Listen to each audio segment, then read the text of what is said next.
All right. Hello, I'm Juliana McKinney, Community Relations Associate here at the Gardens at Town Square. Before we start today's presentation on hearing and vision loss among older adults, I would love to share a little bit with you about your host, the Gardens at Town Square.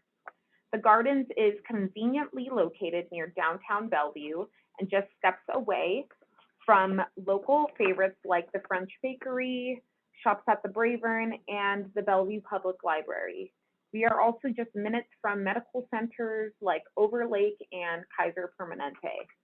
The Gardens is known for its feeling of independence and vibrancy, our relationship with the University of Washington, and lifelong learning focus, its warm hospitality, and lovely amenities, including one of the brightest and most cheerful dining venues, plus a serene, private garden courtyard.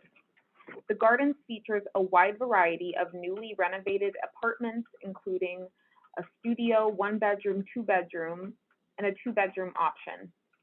Please check out our website to see new self-guided virtual tours of some of these floor plan styles. Residential options include independent living, assisted living, or memory care. Tours are currently offered, and we'd be happy to show you some of our available options. And now on to our presentation, Hearing and Vision Loss Among Older Adults. Our presenter today is Dr. Shaoqing Ge, who is a postdoctoral scholar fellow at the D. Tournier Center for Healthy Aging at the University of Washington. She received her PhD in nursing from Duke University in 2019. And her master's of public health from Tulane University in 2014. She is dedicated to improving cognitive and sensory functioning among older adults. Welcome, Dr. Shaoqing Ge. Thank you. Thank you, everyone, for being here today. Let me set up my slides. Just one moment.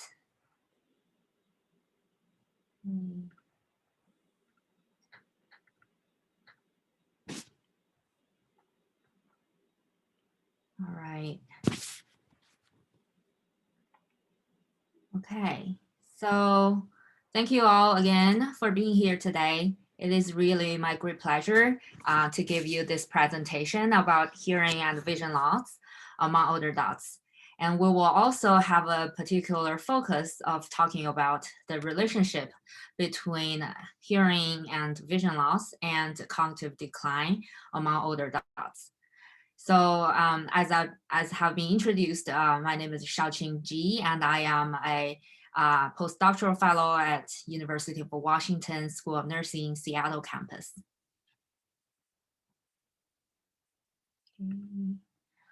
Yeah, here is an overview of today's talk. We'll briefly cover the trend of global aging, which is almost a common sense nowadays. And we'll cover some basic information about hearing loss, vision loss. We'll also cover cognitive decline and impairment. And then we'll talk about the relationship between sensory loss and the cognitive decline and the potential pathways connecting these two major health concerns among older adults. And we'll also talk briefly about the relationship between sensory loss and the psychosocial well-being. Excuse me, Dr. Ge, I don't believe your slides are advancing. Oh, interesting. So if you want to go to slideshow at the top and click on slideshow and select from beginning, we'll be able to see your screen and advance your slides. Okay, let me check on it. Never happened before. Okay. Technology. Unexpected. Yeah, always expect that happens. There we go. So can you see it? Yes, we can. It's perfect now. We've got your full slide view and we're on the population aging in the United States slide. Interesting. I did exactly the same thing as before. Very strange. Yeah. I will silence myself and turn it back over to you. Thank you. I'm trying to figure out how do I go backwards. Like, kind of interesting on my end.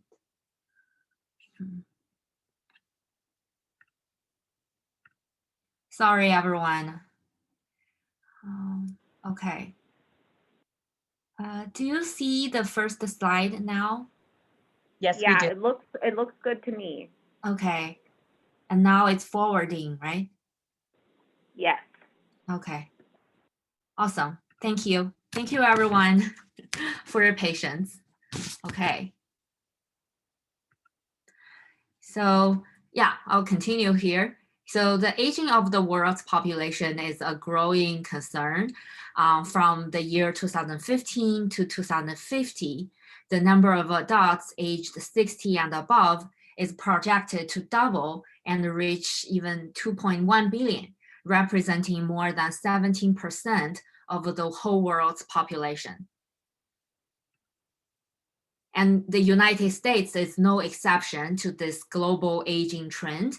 The number of older adults aged 65 and above is projected to double between the year 2017 and 2050, yielding about 84 million older adults in the country. The aging of the population requires that policymakers and researchers like me pay increased attention to the health and the well-being of older adults in the nation. So a survey revealed that blindness or vision problems, as well as deafness or serious hearing problems, are among the top 10 disabilities among adults aged 18 years and older. So here is a graphic showing the prevalence of hearing loss among the whole population based on the age distribution. And we can see obviously that the prevalence of hearing loss increases dramatically as people growing older. So among people aged above 80 years old, the prevalence is estimated to be as high as 80%. So why do we care about hearing loss?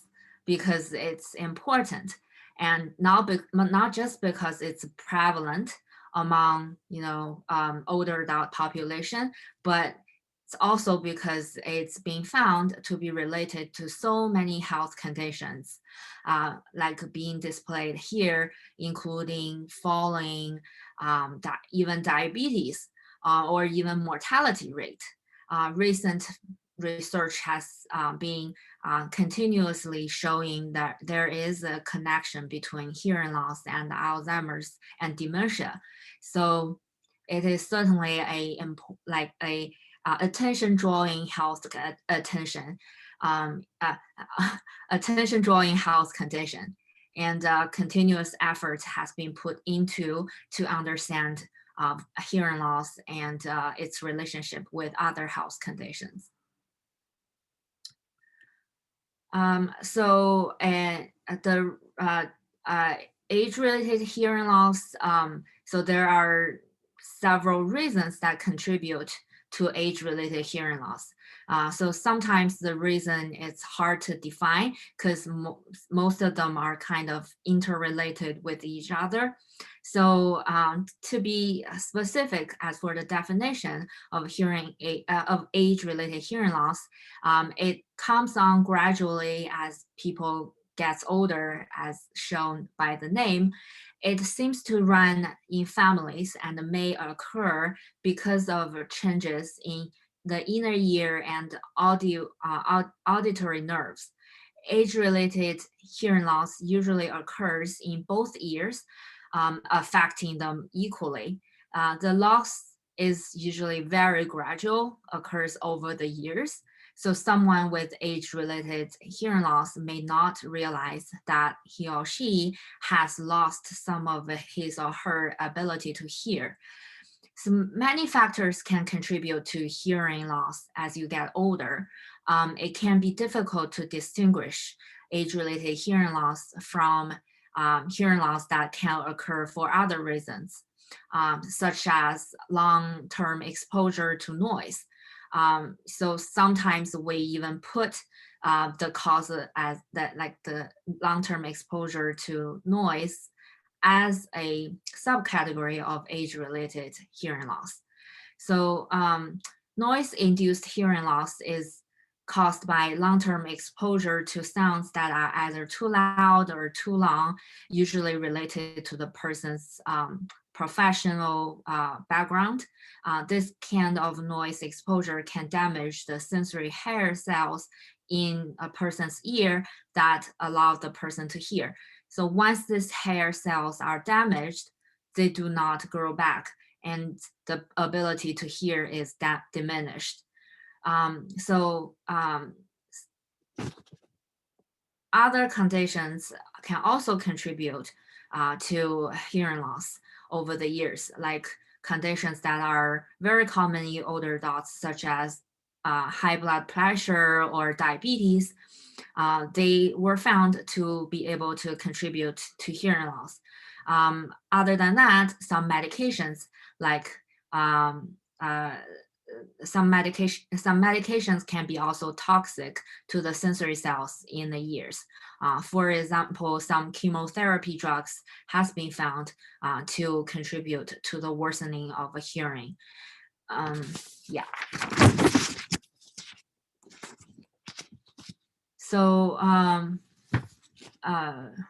most older adults who experience hearing loss have combinations of both the reason of increased age and some other possible reasoning, like long-term exposure to noise or because of some chronic conditions. So it is clinically sometimes very hard to differentiate what exactly the reason of hearing loss is, but in general, in the overall population, it displays a general trend of a diminished hearing as we get older. So now switch the gear to talk a little bit about vision loss. As we see here, vision loss, similar to hearing loss, the prevalence of vision loss also increased dramatically as people grow older. And we can see that among older adults aged about 70, 80, the prevalence of vision loss just increased even more quickly than when people were younger. So vision loss has serious consequences for individuals as well as those who care for individuals who have compromised vision, because vision loss impedes the ability to many life routines, including like reading, driving, preparing meals, watching TV, etc. So reduced vision has been shown to be related to social isolation, stress, as well as many other health conditions, as is now displayed here in the graphic. For example, like people who have vision loss have a higher possibility of having stroke, depression, arthritis, diabetes. So all these health conditions have been shown to be potentially related to vision loss.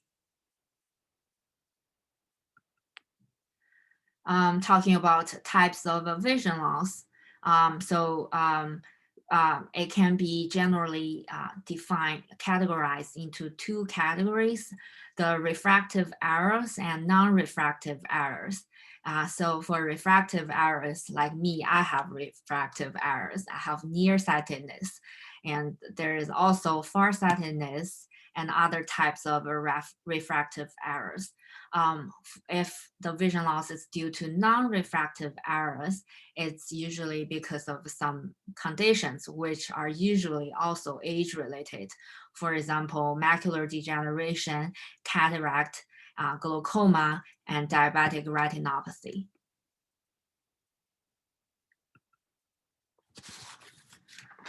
So here, the graphics displays different types of vision, different type of eye conditions and how those conditions affect your vision field and your vision in general.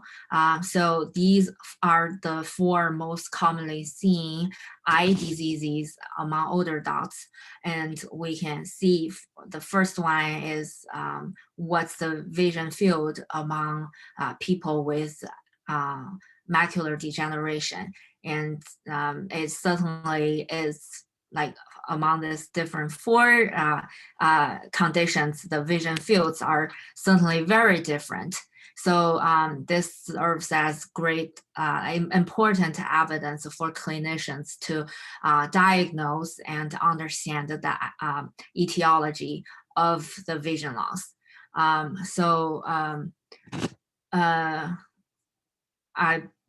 All these conditions, as I said, are very popular among older adults. And for some of them, for example, the wet age-related macular degeneration is still, there is no like magic pill to cure this condition, even though recent years that has been some improvements in terms of like new injections has been invented for wet AMD, but still it is very hard to treat. And I would welcome if any of you has experienced any of this condition. I mean, at the end of the presentation, if we have time, you're more than welcome to share your experience or what you know about these eye conditions. Okay, so now let's talk about cognitive decline. Before we draw the string connecting sensory loss and cognitive decline, I think it's important to give a general overview about what's cognitive decline and how do we perceive that, at least from my research perspective. So with an increasingly aged population, cognitive decline among older adults has become a major health and social issue. Cognitive decline is an important human aging experience that differs in extent between different individuals. So the term cognitive decline, in my research expertise, we kind of see it as a continuum of cognitive changes, which can be within the spectrum of normal aging or exceed expected decline and reflect a pathologic process.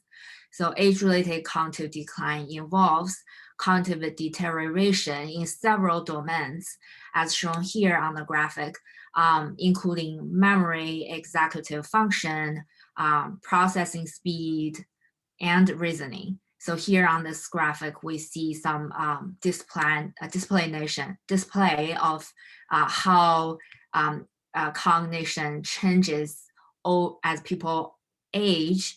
How does like the specific domain, including episodic memory and executive function, changes? So episodic memory is like the realization of the location and time. Like if I know very well like where I am today, what's the time and date today, then it's likely that I have fine episodic memory. And executive function is like the function that you perform certain tasks, like it usually includes complicated planning and execution. So that's what executive function means. So if an individual's cognitive decline crosses a threshold of objective neurological testing in which the person requires some cognitive assistance to perform daily living activities, but without some functional limitations, then this level of deterioration is called mild cognitive impairment. So this cognitive decline, if it steadily progresses to a level that the individual's cognitive decline interferes with daily living activities like bathing and eating, and have lost the ability to live independently, which is very severe cognitive decline already, then the individual would likely to be diagnosed with having dementia. So the intermediate stage of mild cognitive impairment is sometimes quite subjective to the clinician's diagnosis. It's usually represents the stage where there is some level of cognition decline, but still not quite impairing the person's ability to live independently and perform their daily living activities as normal. But they may have forgetfulness, they may have issue memory stuff, remembering appointments.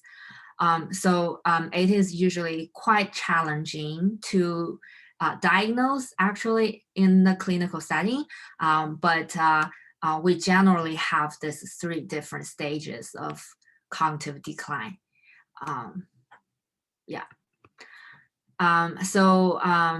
Because of the importance of better knowing cognitive decline and maybe preventing cognitive decline in some day, implementing strategies to prevent cognitive decline and dementia through reduction of risk factors is demonstrated to significantly reduce dementia incidences and medical costs. So it is widely agreed that more research is still needed to understand the mechanisms of cognitive decline and the factors that contribute to its individual differences. The National Health Institute of Health has promoted research initiatives to emphasize the importance of identifying the demographic, biological, and psychosocial factors that can help people maintain or enhance their cognitive health as they grow older. So being motivated that by those initiatives, we have conducted some study trying to understand the relationship between sensory loss and the cognitive function and cognitive decline over time. In our perspective, we kind of see that sensory loss as a potential modifiable risk factors that contributes to cognitive decline. And in this study that I will be presenting a little bit later, we explored the longitudinal relationship between having some sort of sensory loss, like hearing loss or vision loss, or even both types of them, with the cognitive function change over time in later years. So in our study, we used the health and retirement study as well as its supplement, the aging demographics and the memory study. So we used data merged from these 2 studies and conducted longitudinal analysis to solve our research questions. Okay, so just give you an overview of what we found in our study. Here we're showing the predicted cognitive decline as individuals age, and we're showing the trajectory by different hearing status, vision status, and number of sensory loss, like no sensory loss, one type of sensory loss, having both types of sensory loss. So in our analysis, we also adjusted for other potential confounding variables, that those are the variables or factors that are also being found to be related to cognitive decline over time. For example, education. We all know that education is somehow related to cognition, and race, which is also a potential, there is a factor related to cognition, and number of health conditions, and depression and exercise. These are all factors that has been established in previous studies that has a relationship with cognition. So by adjusting those factors in our analysis, we have a more precise estimate of the true relationship between sensory loss and cognition. So those are all the details, but not quite important here. Let's focus on the lines, the blue lines and the red line. These lines are basically showing the, as I said, trajectory or the trend as people grow older. So on the x-axis, for example, here you can see as the age, and y-axis is the score of cognition as measured by a very widely used cognition assessment tool. So a higher score means better cognition, and you can see that among adults aged 70 and above, even until approximately 100 years old, it's very obvious that the cognition declines as people age.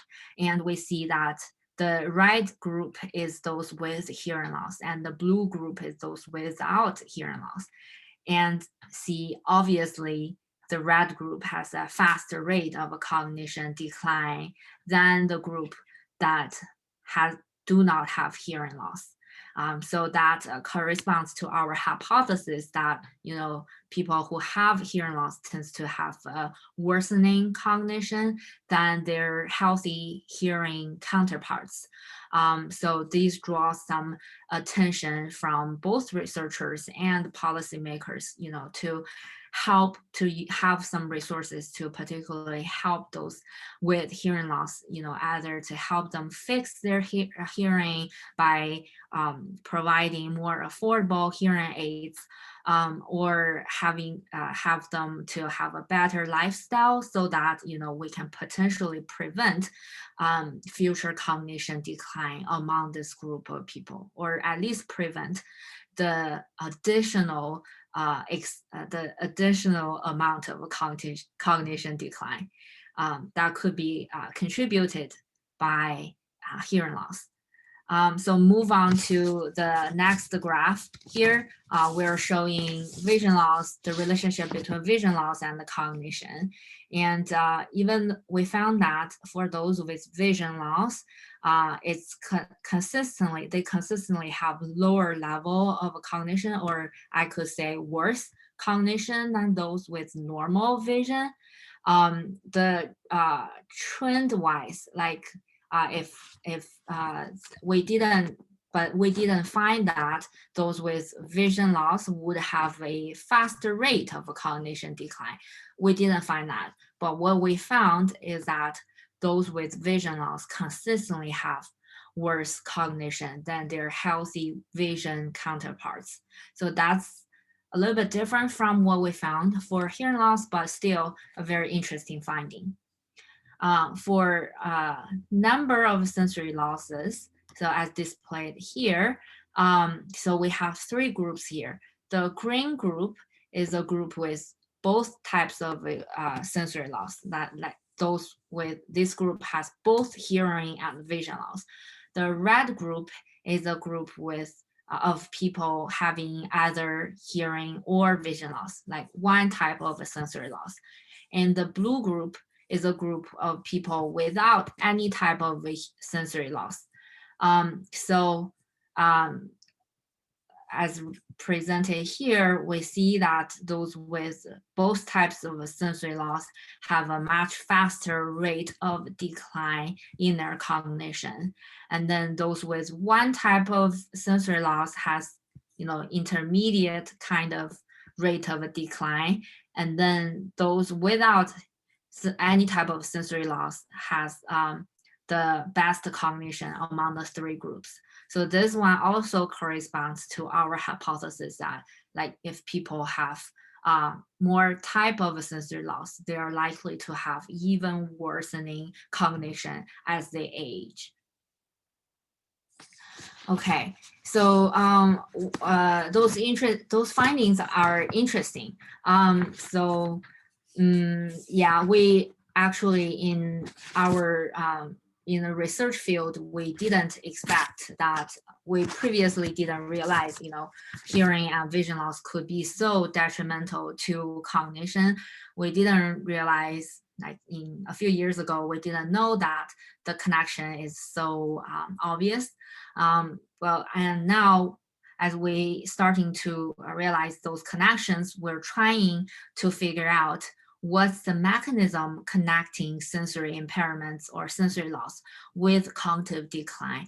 And here, this graphic shows some potential hypothesized pathways connecting sensory impairment and cognitive decline, or cognition in general. So as shown here, one possibility is that the association could arise owing to problems with measuring vision and cognitive impairment. People with visual impairment or hearing impairment may find it more difficult to complete the cognitive impairment assessments, and therefore they may have worse scores because of their worsened hearing or vision function.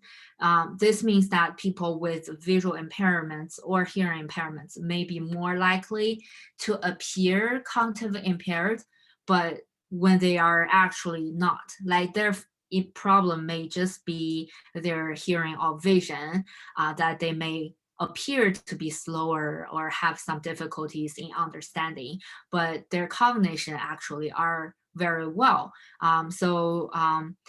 This could be, there could be some camouflage in effect of either hearing or vision loss. So on the other hand, people with cognitive impairment may struggle with visual acuity tests and similarly like hearing tests. So they may appear like they have some visual or hearing challenges, but actually they do not. Their problem are just limited to their cognition. That could be the possibility, and if that happens by using our current statistical analysis approaches, we're still likely to see the association, but may not actually be the actual relationship. It could be just one affecting on the other. So for other hypotheses, the relationships that may explain the epidemiological link that has been described between sensory loss and cognitive impairment. Here in the yellow box, those are the potential causal pathways by which sensory loss leads to reduced cognitive performance. For example, here sensory impairment may increase cognitive load. It's a term, cognitive load, or the total amount of demand placed on the brain at any given time. Assuming that cognitive capacity or cognitive function is a fixed resource, so if you have decreased hearing or decreased vision, it naturally, like your effort trying to see or trying to hear puts high cognitive load to your brain. So that kind of impair your performance on cognitive tests. That's one possibility. Another possibility could be hearing loss. For example, hearing loss results in a loss of input to the brain. The peripheral hearing loss impairs the audibility and clarity of sounds. Therefore, the information reaching the cortex in your brain is degraded and the cortex is deprived of quality sensory information. So these are all very scientific or theoretical kind of hypothesis at this moment. Unfortunately, there were not sufficient scientific evidence to support any of these hypothesized pathways. There are like researchers of different fields like medical science, social workers, or psychologists. We all have each of this discipline, some researchers of each of these disciplines are trying to use their own way to explore if any of these pathways are actually the the reasoning or the most important reasoning. So like by statistical ways or by clinical experiments or using rats in the labs. So different efforts are being made, but still we, at this moment, we don't know which of these pathways are the actual cause of the, or the linkage between sensory loss and cognition. Regardless of that, there has been a systematic review and meta-analysis based on a huge number of publications have found that these displayed on this graphic here are the contributable modifiable factors or risk factors that contributes to cognitive decline as people get older. So we can see that hearing loss is one of the bigger factors shown here that affects later life cognition decline. And other factors shown here, you can see education in early life and some other midlife factors like brain injury, hypertension, drinking alcohol, obesity, and in later life, if you smoking when you are older, or if you have depression, or even social isolation, which becomes a more attention-drawing issue under nowadays almost post-COVID kind of era, or during COVID, we have there have been a lot of attention or discussion going on about those public health protocols and social isolation among older adults.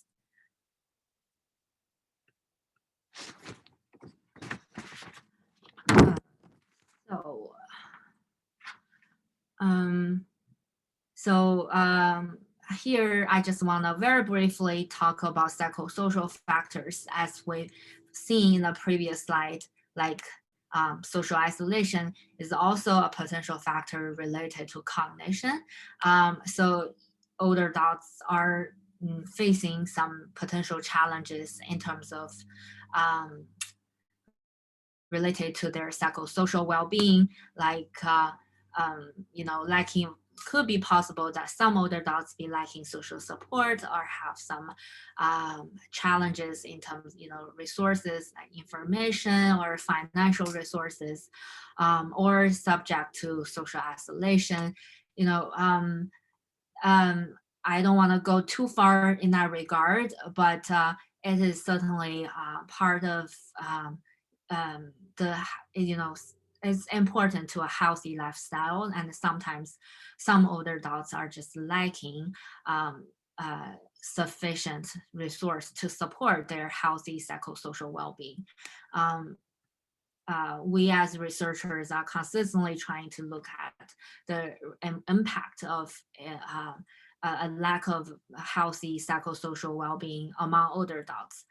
And so in one of my research, we try to look at if there is a relationship between sensory loss and loneliness as a representative of psychosocial well-being among older adults. So loneliness, we usually see that as, perceived social isolation.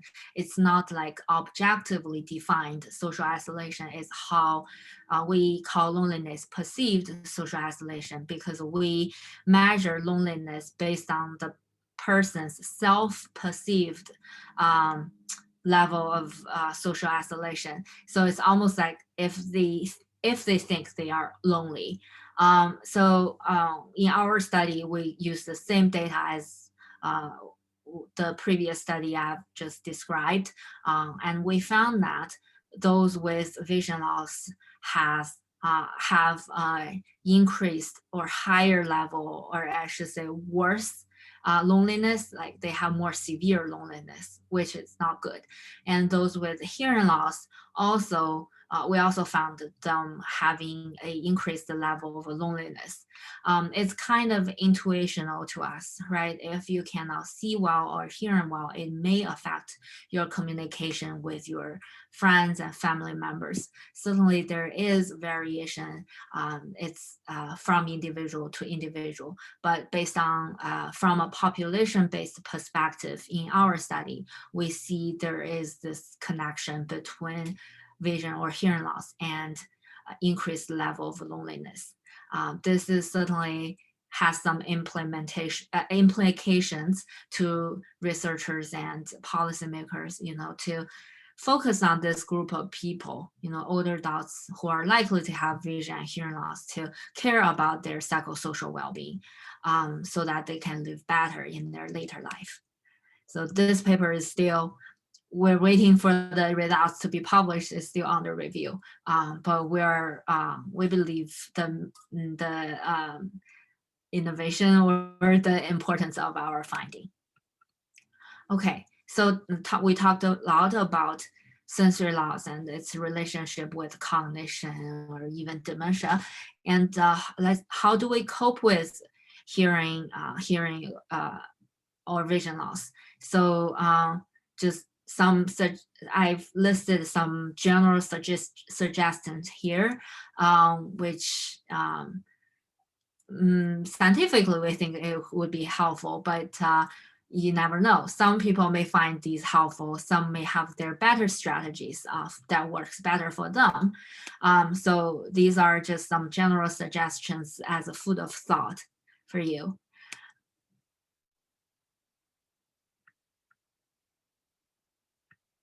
So I erased that one because that one not quite work during COVID, but now we're almost past COVID, so it could possibly work. So because that one, when we wear a mask, we cannot always show our face. But hopefully now, or at least in a few months, we can all be mask free anywhere. So this one particular strategy could still work. Okay, so I kind of prepared this slide. I know the media doesn't always show well in a presentation setting. So this is just, again, some food for your thought. When we wear masks, how do we properly wear a hearing aid if you do wear one? So there were some tricks that people can perform to have a better, to help they stay together better, so that you don't, those people who wear hearing aids do not experience the awkwardness of, losing losing the hearing aid, or like have it missing, or just, the interaction between the mask and the hearing aid. There are actually many videos on the internet that talks about that. And I find those tricks particularly interesting and could be helpful for many people. And if you're interested, you can go online and find some of these, or you may have already looked at it. How to, some other general suggestions for vision loss, you can just particularly pay attention to the arrangement of your house to prevent falls. And when you drive, it's very important to pay the extra attention if you have some level of vision loss. So that's basically the ballpark of today's talk. I just wanted to quickly give a shout out to a study that we have been done a previous round, and now we're doing it, some additional study. So we're doing an online survey form to collect your experience related to aging and hear your shared stories about your aging experience. So if you are interested, feel free to email us at engagingwithaging@uw.edu. Today, I'm not going a whole lot about this, but if you are interested in talking to us or share your experience on an online form, just email us or call us or text us, and we can share more detailed information about our study with you. Also, I am a Doris Carnevale Engaging with Aging postdoctoral fellow, and Doris is a very well-known leader in the nursing field for many years.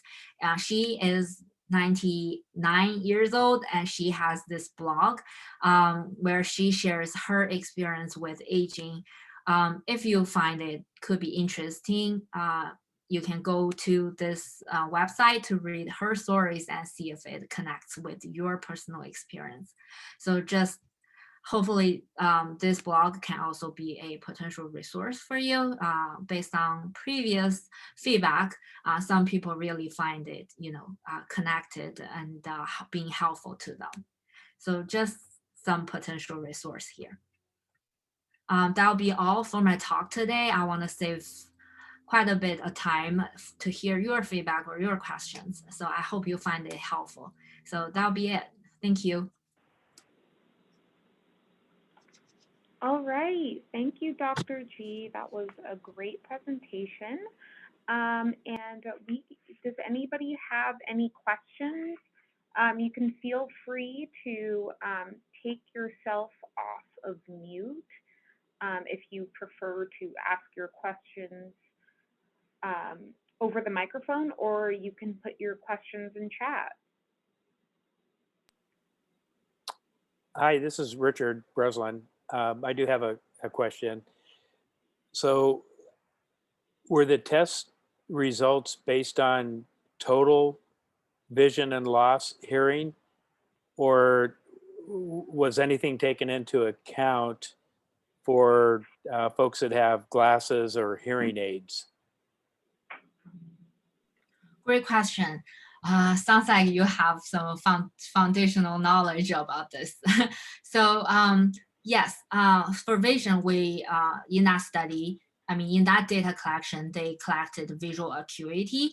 It's not visual contrast or color differentiation, not those particular aspects. It's particular about visual acuity, like if they can see things clearly from a distance, right? So for hearing, they also used an audiometer to objectively measure their hearing. So in a research setting, based on what I know, especially in those that collect massive amount of data, they usually have participants use their best vision or hearing. Like if they wear a hearing aid, they would let them leave that on. So wear their glasses and then take the test. If they have a hearing aid, they would have them wear the hearing aid and take the test. But they will certainly have a documentation of the status, like if the participant actually wears any hearing or vision aid during the test, as a potential variable to be considered in subsequent analysis. Yeah. Thank you. Yeah.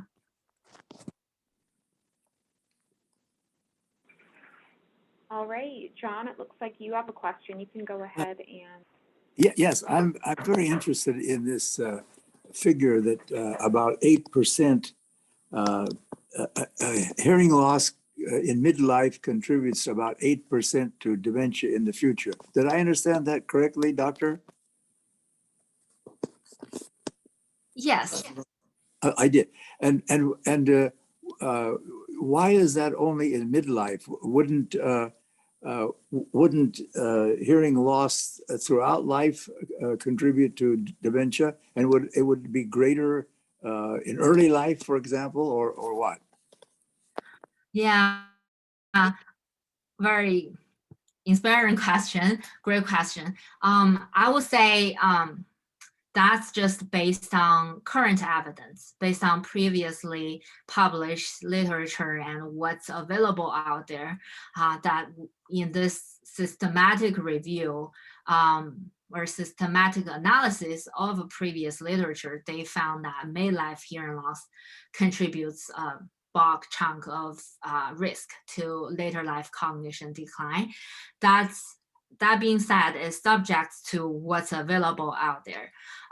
You know, for, you know, life course perspective, it could be possible that it's just so challenging to look at early life or born with like hearing deficits of those babies and what's happened to them in their 80s. You know, it's so hard to do those analyses.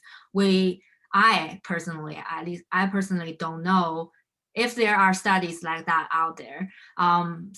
So it could be possible that this group of researchers who do this systematic review just lack of a resource like that for them to have to draw the conclusion that, you know, early life or even childhood or babyhood hearing loss has a relationship with cognition decline in later life. So it's basically just what's available out there. It shows that midlife hearing loss has relationship with later life cognition. Totally possible late life hearing loss has a relationship with cognition. But as for that graphic, they probably just show that bulk chunk as more eye drawing or attention drawing, just for simplicity and you know, aesthetic reasons. So I would say that midlife is a more generalized conclusion of including both midlife and later life. For earlier life, there might lack, we now lack sufficient evidence to draw the conclusion in that regard. Does that answer your question? Sure. Well, thank you. And, you know, I and some other people volunteer to give talks on brain health. And I'm certainly going to urge listeners and watchers on to have their eyes examined every couple of years and hearing too, I suppose. Is that what would you say every 2 years is sufficient for adults or what? I think that's what's recommended in the clinical setting, but I would say still ask your doctor for his or her best recommendation, right? Sure. Okay. Don't Thank you. Just don't Thank ignore. you. Yeah. Thank you. Thank you, John. I think I saw somebody use the hand emoji to, the hand reaction to ask a question. Was it Dale? Did you have a question? Oh, sorry, I just slipped. So I did not have a question. Okay, that's totally fine. Are there any other questions?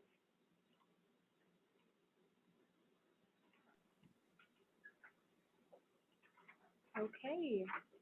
I have a question. Well, oh, yes, Mike.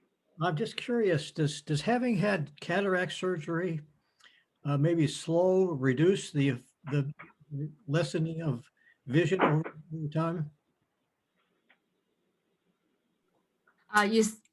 You said, just to clarify the question, had cataract surgery reduce vision decline over time? Yes.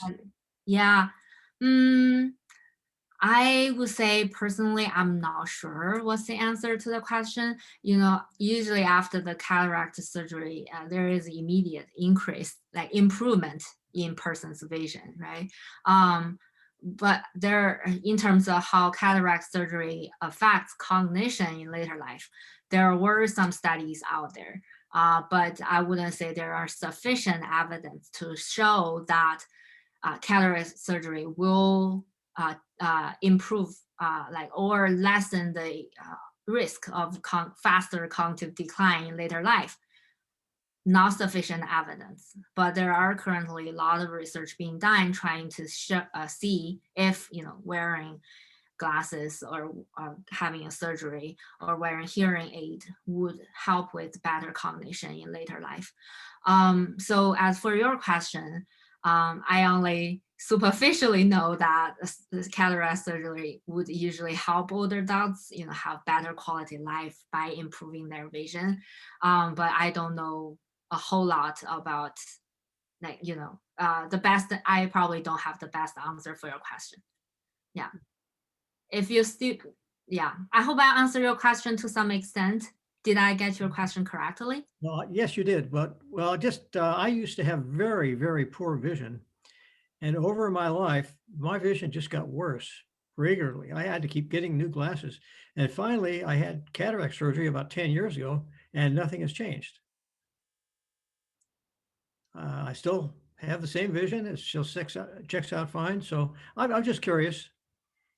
Interesting. Mhm. What did your doctor say? Why it I didn't? haven't asked him that question, but I will. Interesting. Okay, I hope your vision gets improved by certain means. Sounds like disappointing that your surgery didn't help. No. My surgery helped immensely. It was almost a miracle. I don't wear glasses anymore except to read.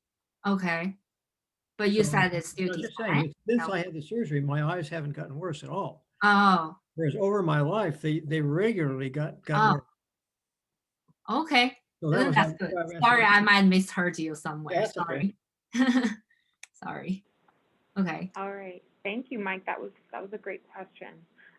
Well, we are at about time, and it looks like I don't think we have any more questions. So, and then let me share my screen really quickly. Thank you again for attending today. We will be emailing everyone an evaluation form, and we would love to hear your feedback on this presentation, as well as any suggestions you may have for future Zoom presentations. If you have any questions about the gardens at Town Square, please reach out to us at the number shown on the screen. And if you have a family member with memory loss, we also encourage you to join us for our next webinar event on Wednesday, June 14th, Turning a No into a Yes, When to Make a Move to Memory Care, and How to Do It, with guest speaker David Troxel. And you can RSVP using the number at the bottom of the screen or emailing me. But yeah, again, thank you, Dr. G, for this great presentation. And we hope that everybody has a good rest of their day. Thank you. Thank you.